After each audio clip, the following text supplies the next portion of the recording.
So I began this analysis today pointing out that there have been many hypocrisies in the US-Israeli war against Iran.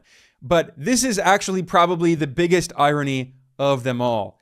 Previously, Iran was not actually trying to get nuclear weapons. It was ideologically and religiously opposed to nuclear weapons, but this war has made it inevitable that if the Iranian government survives this attempt by the US and Israel to bring about state collapse, if they fail to carry out regime change, it is very likely that Iran is going to develop nuclear weapons.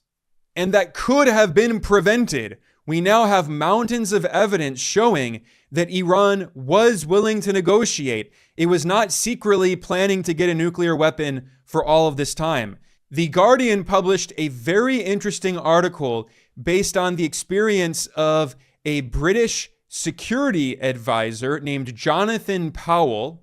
This report reveals that Powell attended the talks that were held between the US and Iran in Geneva in order to negotiate the nuclear issue.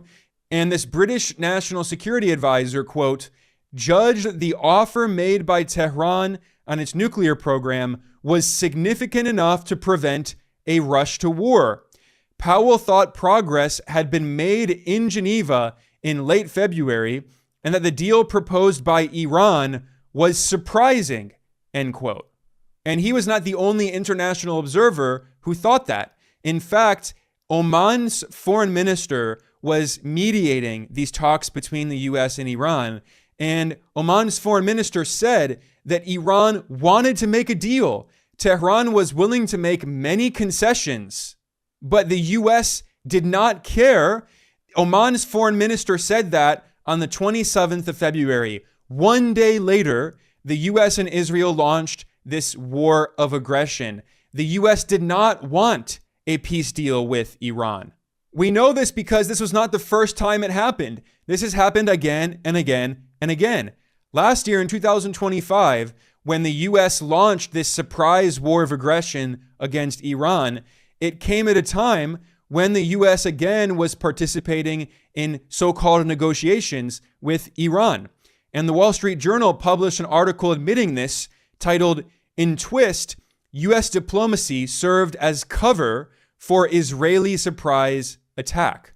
And let's not forget that back in 2015, Iran signed the nuclear deal not only with the US, but with other major countries. This was known as the Joint Comprehensive Plan of Action, the JCPOA. It was written into international law, and the International Atomic Energy Agency admitted that Iran was abiding by this agreement. Iran was not developing nuclear weapons. That is a lie spread by the US and Israel.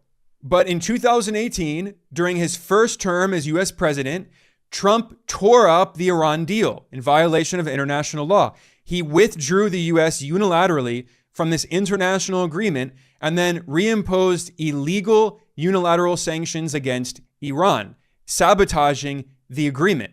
So it was the United States, it was Donald Trump who put us on this path that makes it very likely that Iran actually will develop nuclear weapons. That will be the outcome of this war that will be remembered by historians, decades from now. They will look back and see that Iran previously was not serious about nuclear weapons. And if the Iranian government survives this war of aggression, it is very likely they will pursue nuclear weapons. Although, again, there's a possibility that Israel could also use its nuclear weapons against Iran, which would be absolutely insane. But the US is the only country that has ever used nuclear weapons against a population, and not just once, but twice in Japan. So will Israel be the second country that uses nuclear weapons in a war? This is an extremely dangerous situation we're in today, and it was entirely avoidable. It was not necessary in any way. This is a war of choice launched by the US and Israel, and they are quite literally threatening the entire world, the safety and security of the world, not just of the region.